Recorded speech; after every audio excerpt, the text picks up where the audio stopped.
Meghan Markle's brutal 9-word comment about royal tour outing with Prince Harry.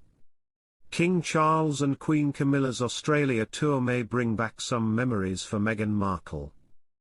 The royal pair today, Monday, October 21st, began their first official visit to the country since 2018, with Sydney and Canberra on their itinerary. This follows Prince Harry and Meghan Markle's high-profile tour of Australia in the same year, just months after their wedding. The Sussexes embarked on a 16-day tour that included Australia, Fiji, Tonga, and New Zealand, marking their first joint royal tour. The tour was made even more memorable by the announcement that Meghan and Harry were expecting their son, Prince Archie. Hello viewers, please remember to subscribe and click on the notifications bell icon, so you will be notified whenever we upload new cookies about the British royal family. The couple drew massive crowds during their tour, attending an impressive 76 engagements, reports the Daily Record. However, Valentine Low, former royal correspondent for The Times, suggests in his book, Courtiers, The Hidden Power Behind the Crown, that while Meghan enjoyed the attention she received, she didn't grasp the purpose of royal walkabout.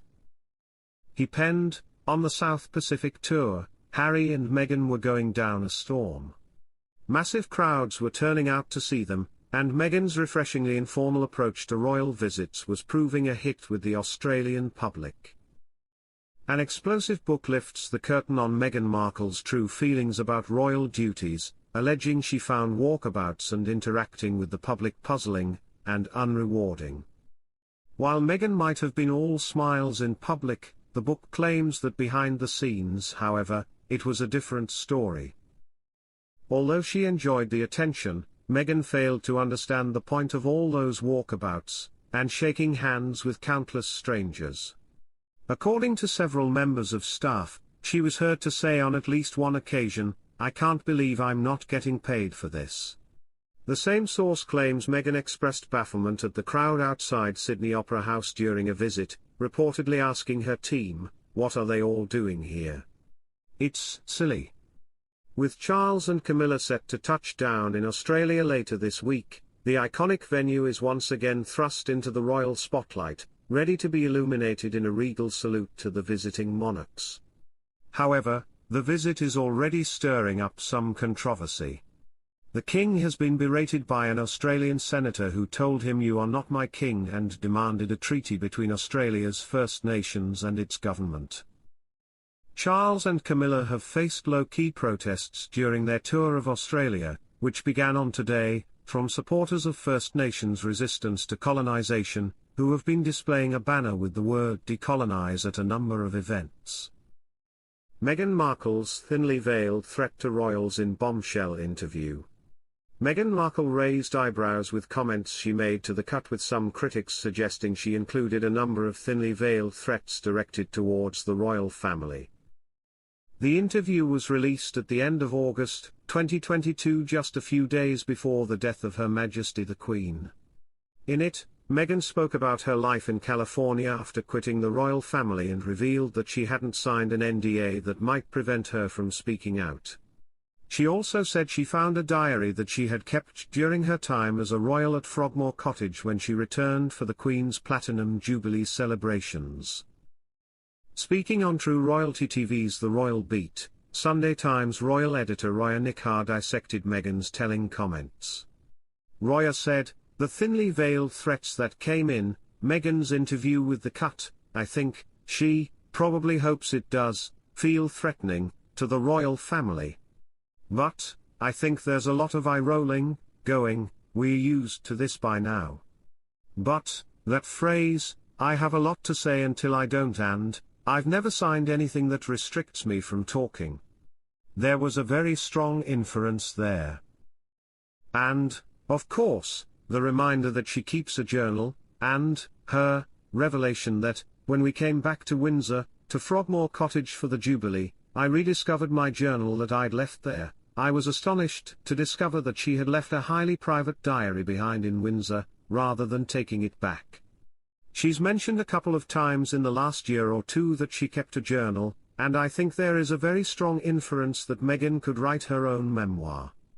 Roya further added that she believed Meghan's story about returning to Frogmore Cottage was an excuse to talk about the journal.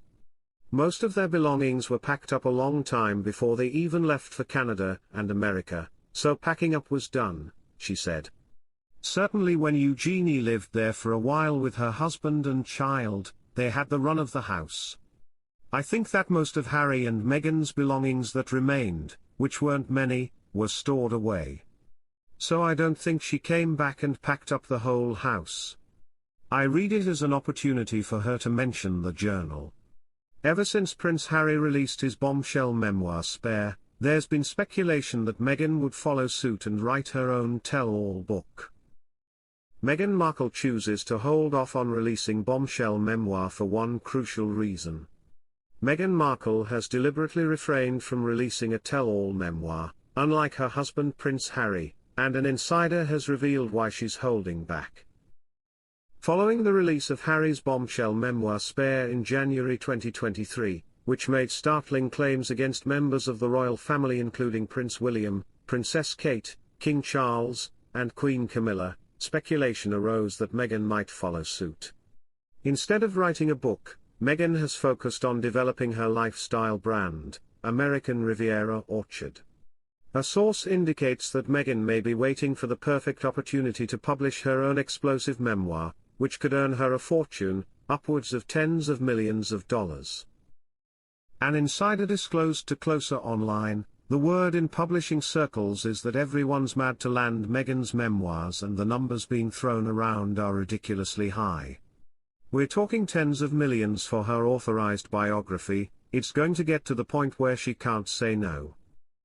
The source also highlighted the unique perspective Meghan has on the Windsor family, making her potential biography extremely sought after, saying, and love her or hate her, there's no denying that she has an insight into the royals that no one else can share. Meghan Markle treats Prince Harry horrendously. Royal family biographer says the Duke is pushed out of the way. Prince Harry appears unhappy and marginalized in his relationship with Meghan Markle, according to biographer Angela Levin. He is attempting to reconnect with old friends and find a way back to the royal family amid feelings of isolation. Prince Harry has appeared quite miserable recently, according to royal family biographer Angela Levin.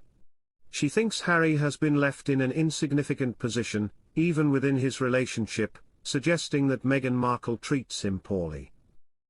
Levin has pointed out how, during filming in Colombia and Africa, Harry seemed sidelined and not involved.